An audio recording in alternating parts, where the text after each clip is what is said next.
Well, welcome back to the Social World podcast. I'm Dave Niven, and it's a pleasure to have your company as always.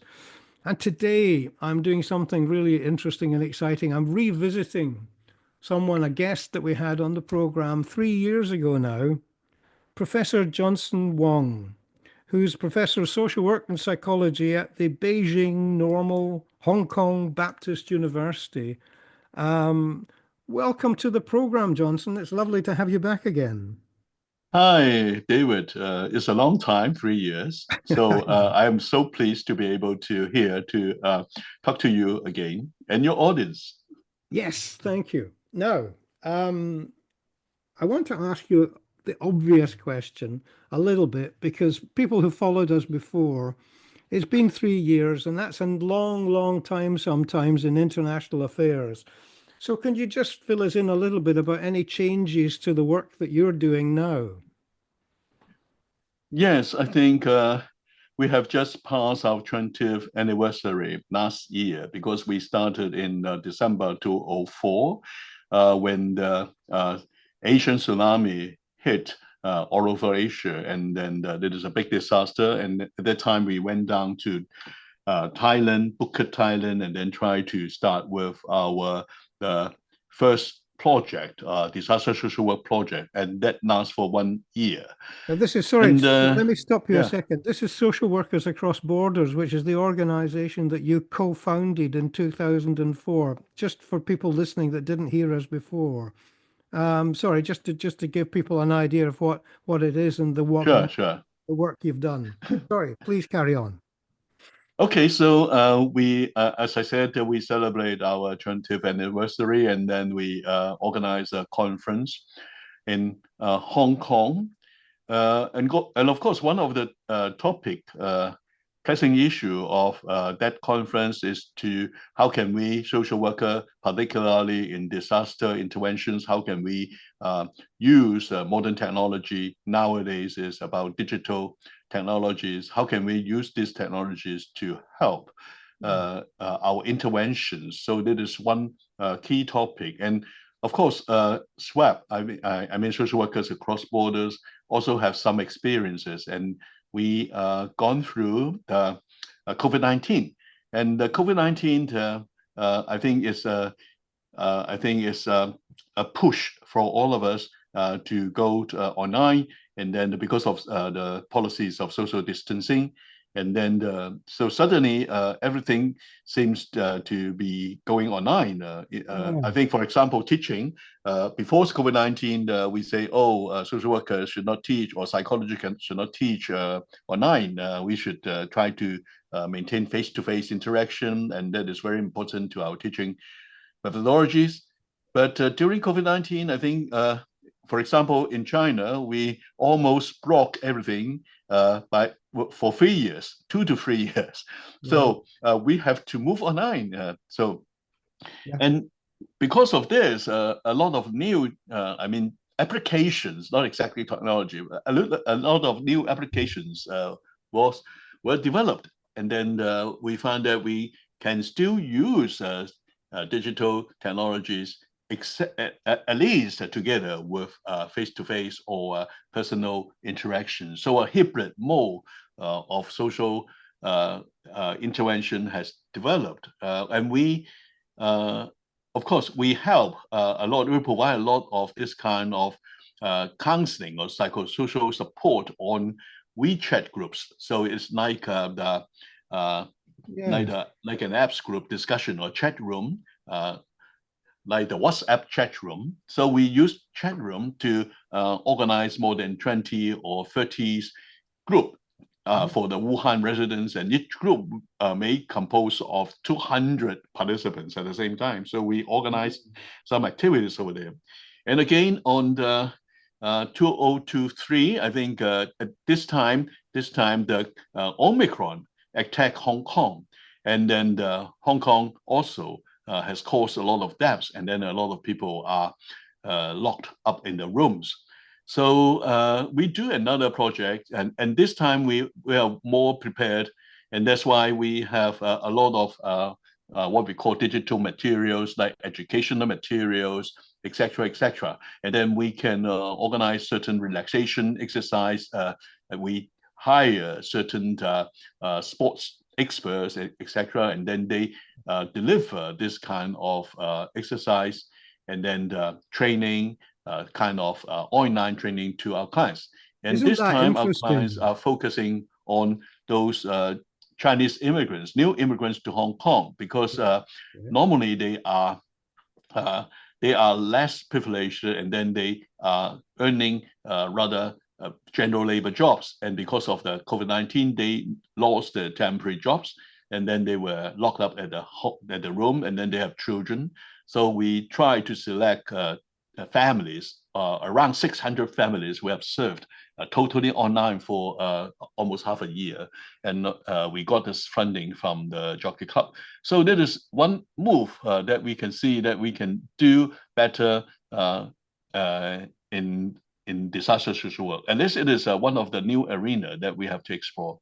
Isn't that interesting? Because out of something, it's almost paradoxical, out of such a terrible thing as COVID and then Omicron and whatever, Mm-hmm. suddenly people have been able to develop new skills Yes, and new yes. opportunities. And this, in fact, and it sounds very much from what you're saying, is that it's really solidified as part of the whole teaching and supportive process. The digital world has actually now become far more of a help to people, and people are becoming much more skillful in using it in professional social work.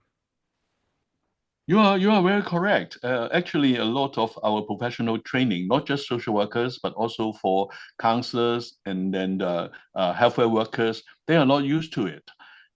For example, in Wuhan, we said we serve those WeChat groups or WhatsApp groups, chat rooms. So we man the services by a few volunteers, one social worker, and then one counselor, and then one medical nurses or doctors. So they provide informations on the WeChat group to the WeChat group. And then we also take care of our volunteers, and then we after the services, we also have a supervision for them, and then we want to know what kind of problems they face.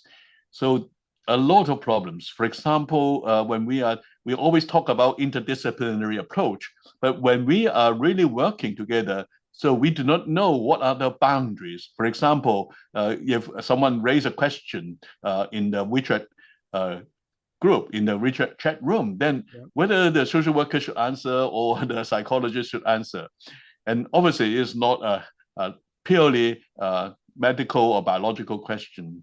And then the counselors also find it very difficult because they are not used to work in a big group because as I said, the chat room we Yeah. have around 200 people, Yeah. and then normally we do it one to one. So, but of course, you have that function. You can ask that person to go and have a private discussion outside the chat room. They But can it is do a it. different skill that they are But learning. anyway, all professionals found ourselves Yeah.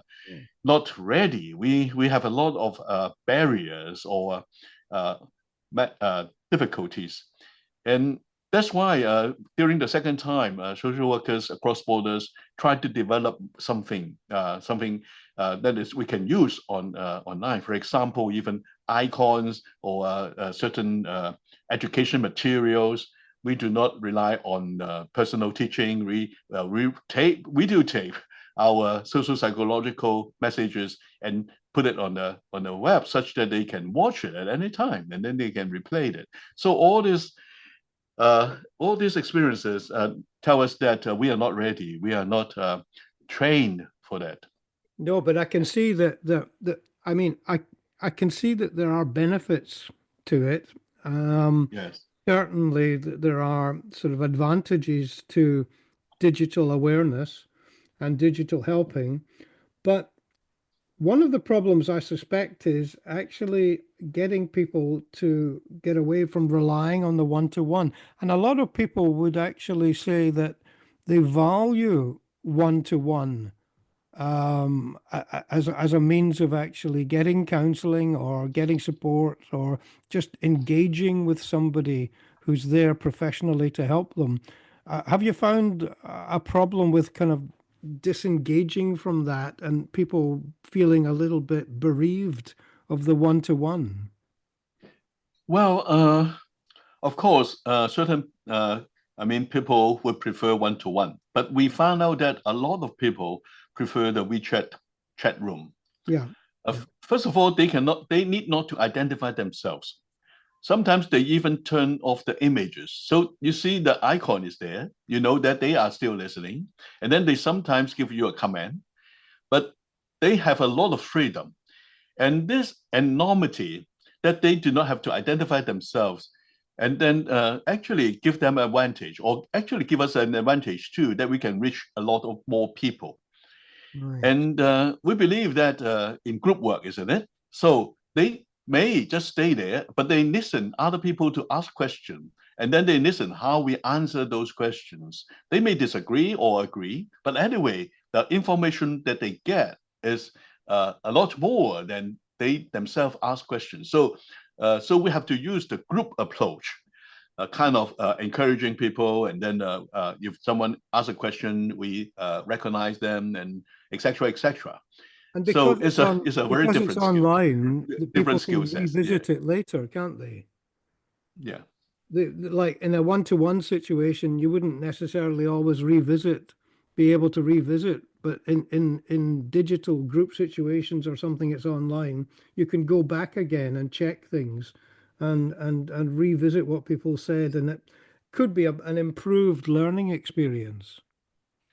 Yeah, even as I said, in the WeChat group or WhatsApp group chat room, you can invite a person. They know that you are a social worker or counselor. Then you invite them. Oh, why don't we go out and have a private chat? Okay.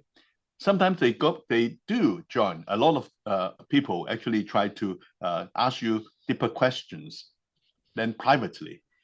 But another skill you need to have is that they do not talk to you. They write you, and then you have to write back. Okay, so everything is on writing. They do not want you to recognize the voice. Okay, Yes. Okay. so very few of them will just turn on the the video and then talk to you like a friend. So even the counselor, very experienced counselor, they find out that they have to write, and then you have to master the language, Yes. which is not the verbal language, Yeah. but the written language. It become more. It is another barrier, so we have to learn those skills. Okay. And then we have this mimes, and then we have only standard mimes that is available, for example, in WeChat. But I find this symbolic expression of emotion is very important. In if we are doing one-to-one counseling, we can use our verbal expression, but now we cannot do that. And then when we think of certain emotion that we want to express, we do not have the relevant mimi, Yes, meme. that is a So point. so in other sense, we have to prepare for this. So you need to develop a lot of things. Mm. Yeah, Well, short let's stories. Yeah, and sorry. for Go ahead. example, the second time in Hong Kong, because we are helping mother and children, so we need to have a lot of story that attract the young child. Yeah. Yes, it's a different development needed. Listen, let me move on a little, if I might. I want to talk to you a bit more about social workers across borders, if I might. Um, I was very excited when I first talked to you all these years ago about social workers and you training them and preparing them to become first responders at major natural disasters, tsunamis, earthquakes, etc. And actually, it made such good sense to actually have social work skills available right at the point of disaster to help organize and support the communities that are affected. But some of the things you talked to me about, I mean, for example, you talked to me about situations in Nepal and Syria. Could you just say a little bit more about that? Because what it revealed to you about who was getting help and who was not perhaps getting help. I think this is an issue that I feel a bit strongly about is that sometimes even this charitable work when during disaster, sometimes we cannot do it fairly and then make sure that social justice is done. Because some of these charitable organizations or charitable money, charity money, actually they flow through the national authorities or national executive arms. So when they distribute relief or offering help, they will have a priority, for example, their local residents. And sometimes the immigrants or the migrants, they do not get help. And that make me feel bad. Yeah. Uh, Actually, I have that experiences in Nepal. Then sometimes the money will be given to the police, and then if other migrants, for example, if they come from India, then they do not receive the money. And the same thing may happen when we have the Turkish Syria earthquake, and then we have a lot of Syrian refugees already residing in the Turkish territories for more than 2 or 3 years, and yet they are not treated equally. Sometimes, of course, the priority for the national authorities or national charity, they can only direct their money or the resources, particularly if it's not an international money. So they would just give priorities to the local residents. Yes. And Yeah. that makes me feel bad. So that's why I think it is more important that social workers should form international teams, and then we get money internationally, and then we try to distribute these resources to people in need during major disasters, and then we will protect social justice. That means people we would of course we still have to set priorities in the crisis intervention for those we have to protect life first, and then we have try to save life first, and then etc etc. So there are still something that is more urgent, something is less urgent, but it is not because of the color or race or religion of that person. No. Okay. But Other than it's in this, the name. you It's talk in the about name. actually social work Yeah. is very important.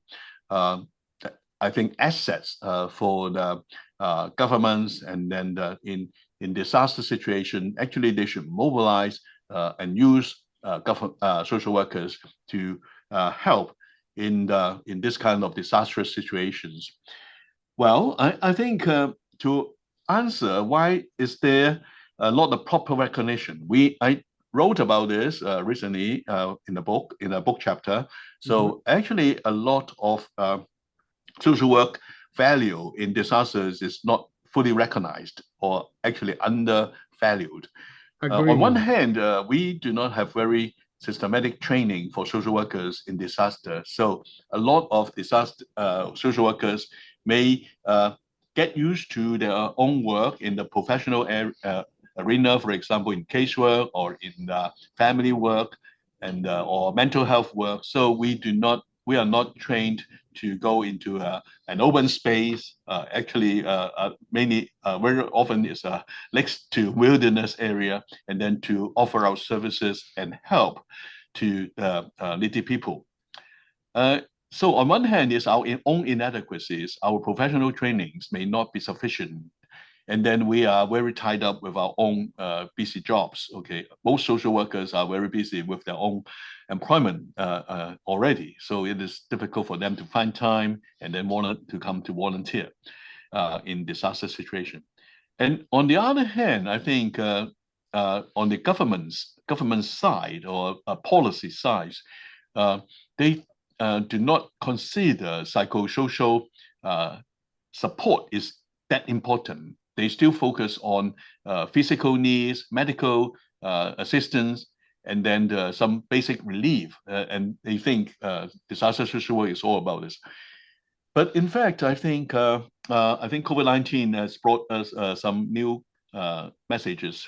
For example, in the case of China, we suddenly found out that, of course, medical assistance and then social distancing is important. But in order to maintain social distancing, you need a lot of community education. and then health education. So who are going to do it when all the doctors and nurses are so busy already with treating patients? So we need someone who can help. And indeed, in the case of China, a lot of community workers become very important. And it was recognized by the government that community social workers are doing a big contributions to fight COVID-19.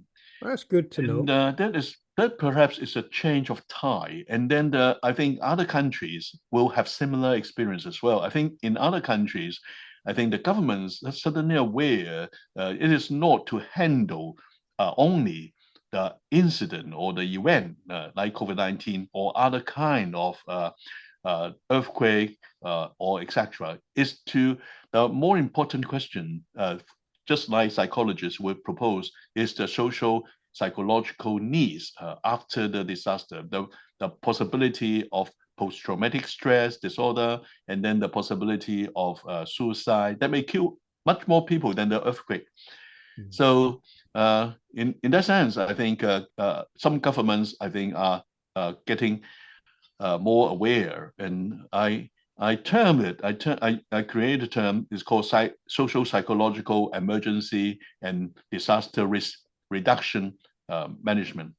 We used to call it emergency and disaster risk management to refer scientific and societal and political management. But actually, there's another area that we should promote is social psychological EMDR.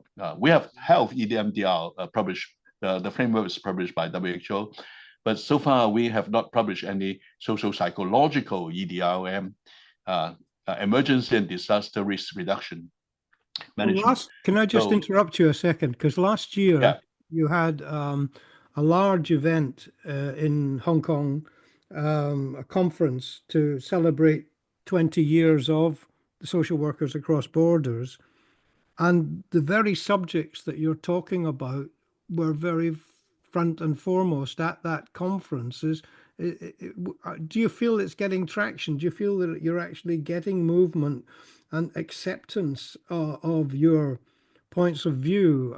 Because they are very, I think, very sensible. I mean, all across the world, I'm hearing that these days, one profession operating in a silo is just not working anymore. It's whatever the skills, whether it's combating abuse or combating poverty or combating all sorts of things, multi-agency working is so much more effective.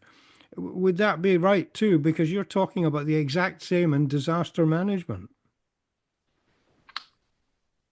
Yes, but although I said I think we have to recognize that the proper training is still not readily available for social workers in terms of skills. And also true is that the government policies on disaster management is still focusing on material needs rather than social psychological needs. But I'm glad that among social workers internationally, I mean, for example, social workers in United States, in Australia, in New Zealand, and then in South Africa and other African countries, more and more people, more and more social workers are talking about disaster intervention.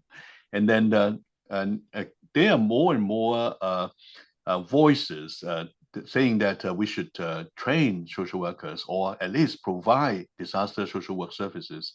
And I think the world is more awakening. I think awakening in particular. I mean, in the social work field internationally, we are awakening, and we think that disaster is some areas that all countries can work together. Right. Listen, can I just ask you something? Because it's just occurred to me that historically, most natural disasters tended to occur in the southern hemisphere, the areas that you've just talked about. But now with global warming and also all these other issues, whether it's wildfires or flooding or whatever, a major scale with lots of loss of life and so on, the northern hemisphere is experiencing that too. And in a way, I'm wondering if the initiatives that you're talking about and the realization of how important social work could be in that. Is it moving north as well as staying south? I mean, it's a big question, but do you have a view on that? You are very correct. Because of this global warming issues, and I think you certainly know Nana Dominini is advocating for green social work, and Yeah. then he talked about this global warming and ecology problems. Uh, but I also want to add another aspect is the globalization of our economy, on our economic activities. That is another very important trend that affect all countries. So the globalization, economic globalization is also trying to widen, or not trying, but actually it has widened the wealth gap internationally. Yes. Yes. So Yes. in other words, I think I, of course, support that social workers should work globally or internationally, cooperatively to handle the weather issues. And then, but of course, it also, the climate issues uh, is directly related with typhoons, and then directly related with even earthquakes, probably, and other kinds of disease problems. But Hmm. economically, this globalization is also having a lot of problems. For example, some countries will be more and more difficult to get industrialized. So they have a problem of how can they improve their livings. So that is also, we also need social work to pay attention in this globalization uh, problems as well. So not only green, but also I do not know how to call it. We also need another kind of social work that addresses global issues I take it. more Yeah. Yeah. holistically. Yeah. I understand what you're saying because I've often found that social work over the last 20 years has splintered in many ways into all sorts of different substrata and areas of work because generic social work in certainly in the northern hemisphere is not as prominent as it used to be. The specializations have tended to take over, and even though there are, as you would understand, fundamental things in social work that are common to all, the workloads are becoming much more specialized, and disaster Yeah. management Yeah. is could become another specialization. Yeah. I want to go back to that question of globalization, that Mm, issue of globalization. I know that you are very concerned about human trafficking, yeah, etc. yes, You know, I've been to Cambodia to participate in some social work conference, and recently I went down to Vietnam, and we can see that there's a chain or what we call a supply chain of mm, human trafficking yeah, along that area, and it also involves China too. Okay, so some people are using that areas and then they try to sell people all over the world, and then yeah, of course it also sell drugs, okay, all over the world. mm, So that is also impacted by globalization. Unless we consider these are very important issues, we try to stop drugs, and then after we stop the drugs trafficking, then we stop human trafficking, and then it means social workers should be more vocal and look at the world globally, not just working locally. So we have to also have a global perspective and try to pool our resources together, or else we will be just repeating and trying to stop the, I think, the tragedies. But actually, we are stopping it at the wrong end. We are at the very end of that supply chain yeah. instead of working on the initial, the origin of those issues. The world is, I mean, we have to accept the fact, and it might be a good thing in this case, that the world is getting smaller. with communication improvements and, as you say, the improvement that there is in discussion. I mean, look, the very fact that I'm talking to you from China and from the UK and sharing your experience with people listening to this is just, in my view, a great example of how we must listen to the neighbors. We must listen to each other because we've all had different experiences that can be shared. And I mean, I'll be very honest with you. I have absolutely no problem and had no problem when I was working with stealing from the neighbors in one way, ideas and projects and actions, because there are plenty of things that can work, whatever the situation you're in. And all of the things you're talking about, the globalization, the absolute abuse of poverty that you said that traffickers and others take advantage of, and the organized crime is such a massive issue now in the world because people see money in poverty, in exploiting people, whether it's for slavery or whether it's supply chains or whether it's trafficking or whatever. But we now can share much quicker experiences and things, and that's got to be something, as you said, that tackles this globalization problem. Would you agree with that? Yeah, certainly. Okay. And I have a feeling, or actually, not a feeling. I just have a thought that actually Great Britain or England has contributed a lot to the world. For example, in physics, you have Newton. In philosophy, you have so many great philosophers, and then Russell, and then actually, I think for a long time, Great Britain is championing the spirit of internationalism. And but after that, probably it go because of politics or other reasons. Then probably uh, the nationalism rises, and then everybody is talking about his own national interest. Yes. So for social worker, we should have a long-term historical perspective. So we should understand internationalism is still should be our major goal, and then we are treating all peoples in the world equally. And and then you just said that actually we should be more ready or to prepare ourselves for better collaborations internationally. I fully support. I think that is something that we should do. And then we have different experiences, as you said.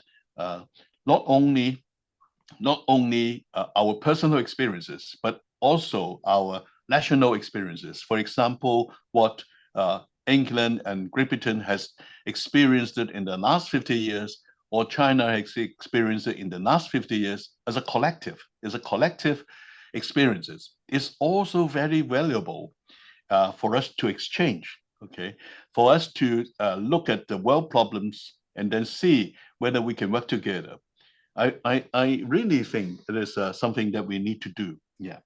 Well, you're talking now in a way that I wanted to ask you as we move towards the end of this conversation about about how you saw the future and what aspirations you might have, because I worry sometimes. I've got to be honest. I worry about that self-interest, whether it's a nation's self-interest or individual self-interest, always sometimes seems to dominate, and it's a real difficult problem to try and get past and get people to see the bigger picture, because they live in the moment sometimes. I mean, whether it's politicians living in the moment, looking short term, or whether it's an individual who's in poverty and can't actually understand that the future could be better if there was collective action. I just worry sometimes that it's a hurdle that we're never really going to fully get over. I suppose that's the pessimist in me.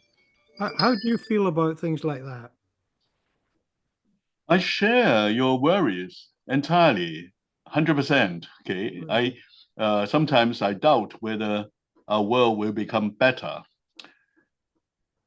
Nevertheless, all we can do is to fall back on our social work faith that we think everybody can change, everyone can change, Yeah. and then they can change for the better. And then since an individual can achieve better life for himself, and then of course the society, of course, will also try to lead a better life collectively. Of course, there are twists and turns, up and downs, but well, we only can fall back on our original faith in social work, isn't it? Okay, Yeah. that's all I can say. Yeah, Well, look, and I want to be able and to then put. actually we Sorry. need to take a very long perspectives. For example, our work in disasters, very often we do not have positive results in the short term. I also believe in long-term social movements. Yes. I were once a politician. I joined politics for more than, I think, around 10 years. And then Hmm. I quit politics because I think it is more important to change people's belief. Yeah. And then if there's a group of people who devote themselves heartily to a certain mission, the mission will certainly one day become real I agree with you. and I yeah, get think that realized. there was a phrase that I heard recently that summed it up for me, and that is that what we need to do is embrace social antibiotics. In other words, Sure, when you're sure. given a course of antibiotics, you have to finish it to get the benefit. You don't stop halfway. And so the exact same for social change. Even though it doesn't seem to be immediately beneficial or immediately happening, we have to trust, and that's the huge issue in social work is trust, that is part of our professional standing. And we have to spread that trust out far and wide that we actually can influence the future. That's how I believe it anyway. But listen, let me ask you one final thing, Johnson, just before we finish up. Yes. A Mm-hmm. message. I want a message from, oh, in this case, China. Okay.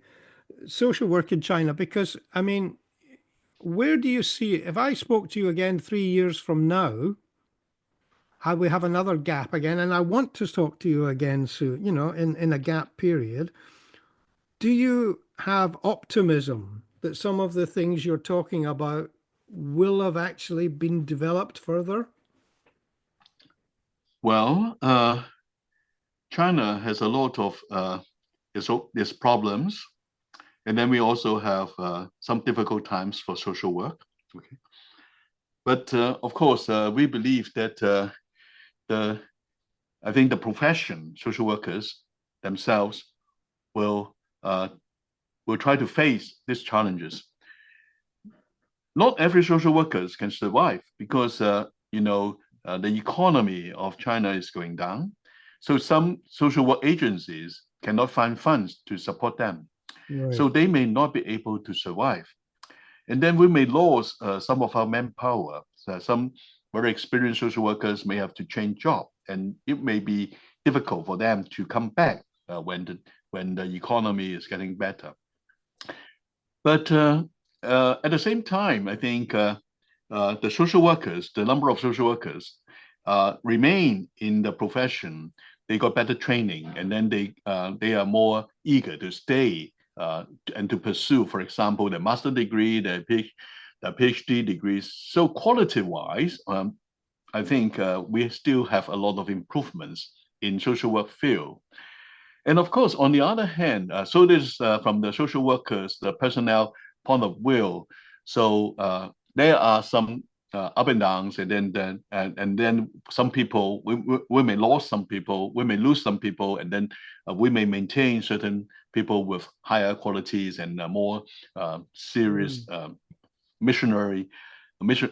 They are more confident in or stick to their belief, but at the same time, we are facing a lot of challenges. You know, China is also developing very rapidly economically. I mean, uh, we have the term of what we call structural unemployment, because when we improve technology, then a lot of people who work in the old technology system, then they cannot find a job.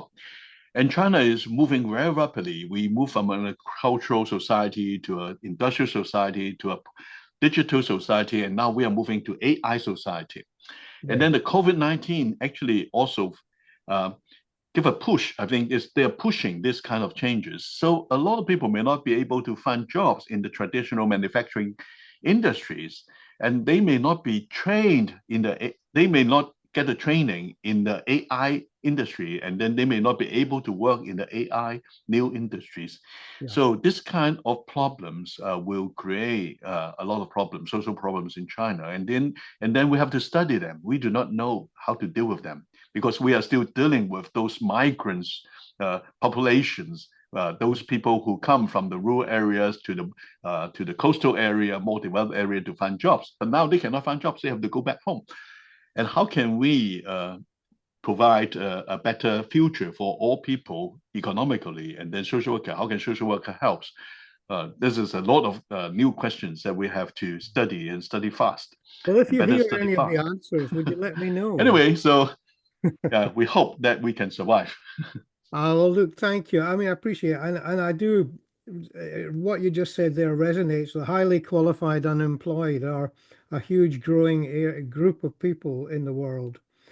I think I would love to come back and talk to you again, maybe in a year or so, just to see how things are developing, because I want also to ask you to send me anything for the front page of this podcast that you would like to highlight, or events coming up, or information about about social workers across borders, that anything that they're doing, so that I can spread the word about social work in your part of the world, and actually see if it's actually being taken up elsewhere, or if these ideas can spark some good thinking elsewhere and get a little bit towards that globalization that you're talking about. I'd really I would appreciate just it. want to reiterate. I think 20 years ago, when we consider the name or the name of the organization, we used the title Social Workers Across Borders. So actually at that time, we are copying other people. We have doctors across frontiers. Yeah. So and then we have teachers across borders. So we are not the first one to invent that. But more and more, I think it is a good name because it reminds us that social work is not a local profession. It should be a global, international profession. And then in the past, it seems that it is very expensive to travel, and then to really develop international linkages would be an expensive thing. Only the most privileged social workers can have the opportunity. But now it's entirely different. We are connected by all kinds of digital means. So why don't we have more exchange activities over the media, over web pages or web messages or web lectures, and then we can organize that more, and then which is much cheaper. Yeah. I couldn't agree So with you more. yeah, And it's the time for us to go international. yeah, I couldn't agree with you more. I mean, and the name Social Workers Across Borders just completely sums it all up, what it should be. I mean, Johnston, thank you very much indeed for your time. In our own small way, we're trying to sort of make a difference by kind of spreading the word in this means of communication, the podcast community. But It's I so hope, nice to meet with you again, to talk with you again. It's no, actually and I wonderful. I really feel enjoy it. very pleased. I mean, you give me some more faith, I must admit, in what could be. So thank you for that. And I will look forward to hearing from you in the not too distant future. So I'm going to have to sort of say goodbye from the podcast now. But Johnston Wong, Professor Johnston Wong, thank you very much indeed for your time. Thank you. Goodbye.